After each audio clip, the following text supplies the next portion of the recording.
حضرت محمد صلی اللہ تعالی علیہ وسلم کے بیٹیوں کے بارے میں بتاتے ہیں، یعنی کہ آپ صلی اللہ تعالی علیہ وسلم کی کتنی بیٹیاں ہیں اور ان کے کیا کیا نام ہیں۔ اس کے بعد میں ہم آپ کو ان کے بیٹوں کے بارے میں بھی بتائیں گے۔ پیارے دوستو، اللہ کے پیغمبر حضرت محمد صلی اللہ تعالی علیہ وسلم کی 4 بیٹیاں تھی، اور وہ سبھی کی سبھی بیٹیاں حضرت خدیجہ رضی اللہ تعالی عنہا سے تھی۔ پہلی بیٹی حضرت زینب رضی اللہ تعالی عنہا۔ پیارے دوستو، اللہ کے نبی حضرت محمد مصطفیٰ صلی اللہ تعالی علیہ وسلم کی سب سے بڑی بیٹی حضرت زینب تھی۔ حضرت زینب جب پیدا ہوئی اس وقت آپ صلی اللہ تعالی علیہ وسلم کی عمر مبارک 30 سال کی تھی۔ حضرت زینب کا نکاح اپنی خالہ کے بیٹے ابو العاص کے ساتھ ہوا۔ زینب نے اسلام اپنی ماں خدیجہ کے ساتھ قبول کیا، یعنی کہ وہ اپنی ماں حضرت خدیجہ کے ساتھ ہی اسلام میں داخل ہوئی تھی، لیکن ان کے شوہر ابو العاص ابھی بھی مکہ کے کافروں کے ساتھ میں تھے، اسی لیے وہ پیغمبر حضرت محمد صلی اللہ تعالی علیہ وسلم کے ساتھ ہجرت کر کے نہیں آ پائی۔ جنگ بدر میں ابو العاص قید ہو کر آئے۔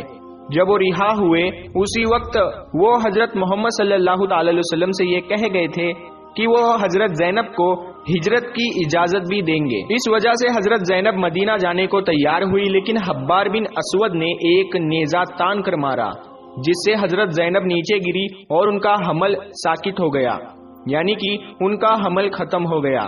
لیکن وہ کسی طرح مدینہ اپنے والد نبی کریم صلی اللہ تعالی علیہ وسلم کی خدمت میں پہنچ گئی، اور پھر ان کا انتقال 8 ہجری میں ہوا۔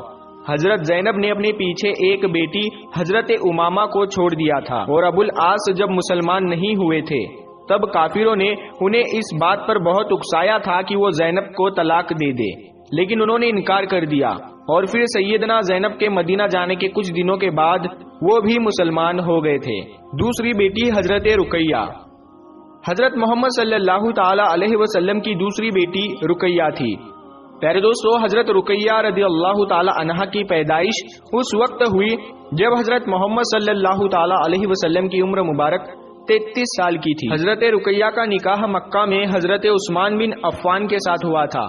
جب مکہ کے کافر ایمان والوں کو تکلیف دینے اور ان پر ظلم کرنے کے حد پار کر رہے تھے، تب دونوں حضرت محمد صلی اللہ تعالی علیہ وسلم کی اجازت سے مسلمانوں کے ساتھ حبس میں رہنے چلے گئے۔ حبس میں اللہ تعالیٰ نے ان جوڑے کو ایک بیٹا عطا کیا، انہوں نے اس کا نام عبداللہ رکھ دیا۔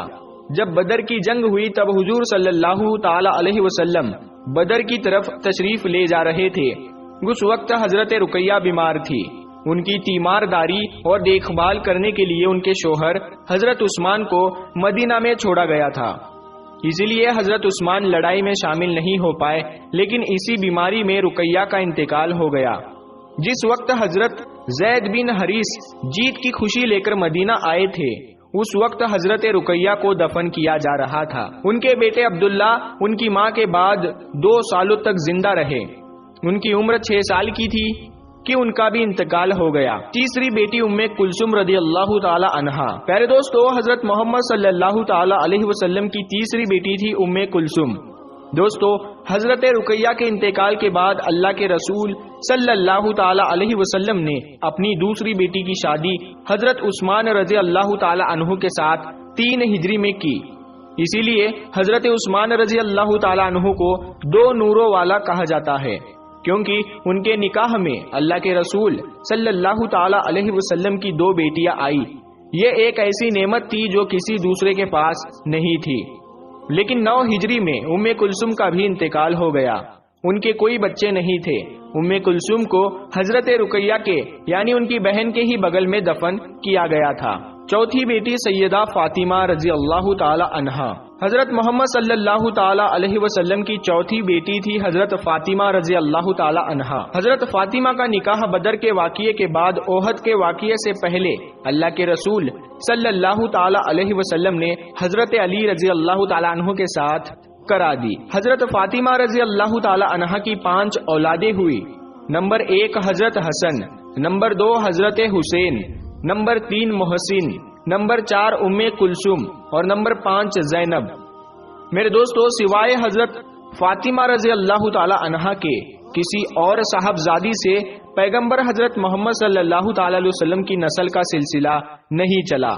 حضرت عائشہ رضی اللہ تعالی عنہا فرماتی ہے کہ حضرت فاطمہ بات چیت میں بالکل نبی کریم صلی اللہ تعالی علیہ وسلم کی طرح ہی تھی۔